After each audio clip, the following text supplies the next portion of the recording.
So I asked Andy just before I did the exhibition to shoot some footage of John Muir Country Park, and when I moved to Dunbar about 5 years ago, and it was quite soon after that Storm Arwen happened, and I walked through the woods almost daily with my dog, and they just felt like such a nurturing and really warm kind of place. I quite often feel like being in woodland is sort of like being enveloped by a hug almost. It sort of just makes you feel really connected to the landscape.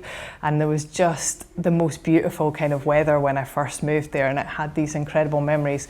And I think when the storm hit and took down so many trees, it was really emotional. I know loads of people walked there afterwards and were really, close to tears, seeing the sort of devastation around the landscape. And it's been quite a strange place to be since then, because the trees just all stayed where they were and nothing was done with them for such a long time. So there was always this kind of sort of memory of the fact that the storm had happened and how catastrophic that had been. But then the forest floor started to kind of repair itself, and it made me think, what does it look like, from above, especially with them starting to kind of fell the woodland and making these really sort of regular piles of logs. I kind of just wondered about how that would look with the sort of tangle of undergrowth that had started to reformulate. And it just made me think about our connection to the land and how we regenerate ourselves after something like that happened, and how the landscape just seemed to be doing that as well. And I think the footage that you've shot, there's a few of the photographs at the back which a lot of people have thought are paintings, because I think they do look like that when you look at it from above. But yeah, it's just been amazing to see that perspective. It's actually even it's amazing to see it from above. It looks like it's just been kind of really kind of callously sliced down with a scythe or something like that. But even on ground level in Tinningham, you see some of the big trees that are hundreds of years old that just got knocked down in the storm. They look like they've been just smashed with a hammer or something. It's the violence of them on ground level is quite something. And then when you see it from above, you can see the patterns you can almost see where the wind's been and ripped through it. So and then John Muir Country Park now has just been felled, like you say, so it looks really empty. It looks completely different. I think it's kind of a layered thing. A lot of the exhibition is about memory and how that changes and shifts over time, and how, like the landscape, catastrophic things can happen in our lives, and how we sort of recover from that shapes who we are. So I think the landscape and our own kind of personal emotions and memory are so kind of closely linked.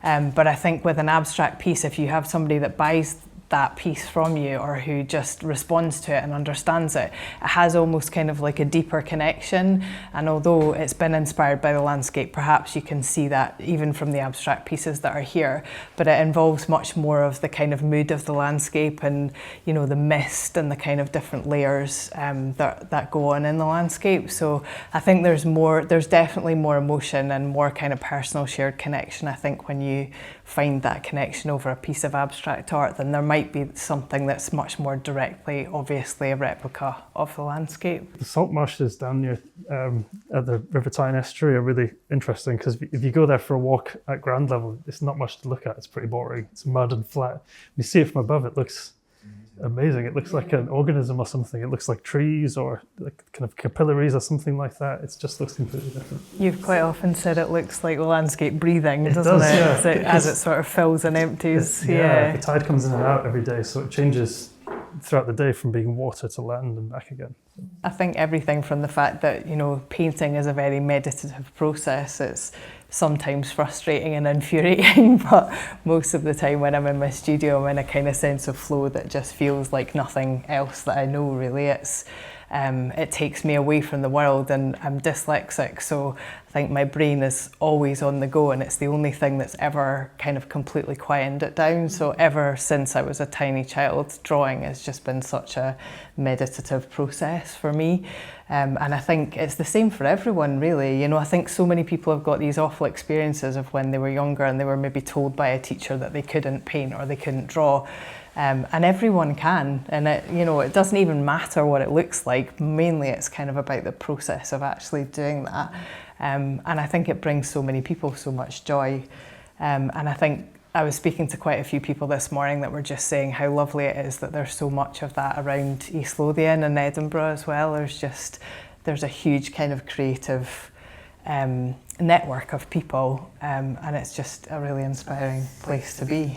It's really interesting living here because it kind of reminds me so much of where I grew up and also where I kind of spent time with my grandparents. But I think there's a huge sense of pride in this area of coastline around where we live and how beautiful it is and how much history it holds.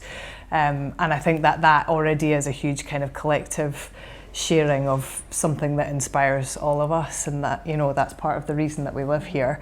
So I think it's, for me, kind of about reflecting that in my work. It's about reflecting the layers of rock and the weather formations that come in and the mist that kind of often hangs on the hills, and all of those things I think are things that people instinctively see in my work and recognise about the landscape.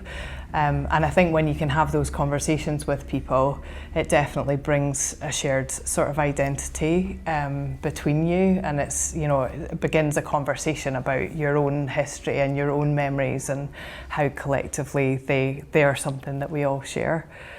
Having worked with you and started painting from the music that you've sent me, we've kind of done this process where we've gone back and forwards with Chris has sent me something to listen to and I've painted something on the back of that.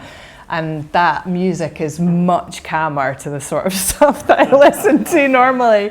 So yeah, I think that probably has made a change. It wasn't a loaded question at all. I've never asked you about whether the soundtrack gives you a different manner in which you would paint. I think it probably has, yeah. I think there's been a fluidity and a sort of calmness to the things that I've done when I've been listening to the music that you sent, whereas normally it's much more phonetic and a bit, I think more lively. This is as an example of two people who have met almost by chance, who, with different forms of art, I think approach it with the same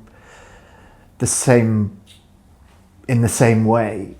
And I don't know about you, but I'm every day inspired by this woman's art, and it's changed the way that I write, and that's just the truest sense of collaboration. It's an amazing thing. And what have we known each other? Under a year? And I think you could say quite comfortably that the style of music that I write, I'm writing an album at the moment, and let's not talk about that, but I'm writing an album at the moment that is completely different to anything I've ever written, and that is largely down to this woman, having met her. I think it's interesting that we sort of, you got me to involved to do some image creation. You created something new with it, and then Chris worked with both of those things to make another thing. So there's three different layers of it all coming together, inspiring each other. But without each other, it wouldn't have happened at all, or it wouldn't have happened in the same way.